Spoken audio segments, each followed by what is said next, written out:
Welcome to our channel. Today we how to activate Microsoft Power BI with SQL Server data. Easy tutorial step by step clearly. Start by opening Microsoft Power BI on your computer. Once Power BI is open, navigate to the Home tab on the ribbon. Click on the Get Data option to see available data sources. In the Get Data window, select SQL Server from the list. Click the Connect button to initiate the connection. In the SQL Server database dialog, enter your server name. If you have a specific database name, enter it in the appropriate field. Choose the connection method that best fits your situation. You can select either import or direct query. Click OK to proceed to the next step. If prompted, enter your SQL Server credentials.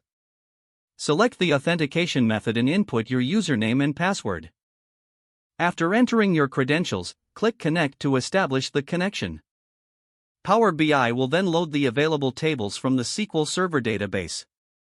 Browse through the list and select the tables you want to work with. Once you have selected your tables, click Load to import the data.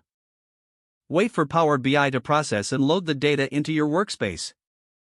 Once the data is loaded, you can see the tables in the Fields pane.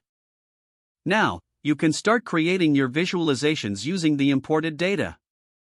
Drag and drop fields onto the report canvas to create charts or tables. Customize each visualization using the options in the Visualizations pane. To save your Power BI report, click on File in the top left corner. Select Save As and choose a location for your report file. Give your report a name and click Save to store your work.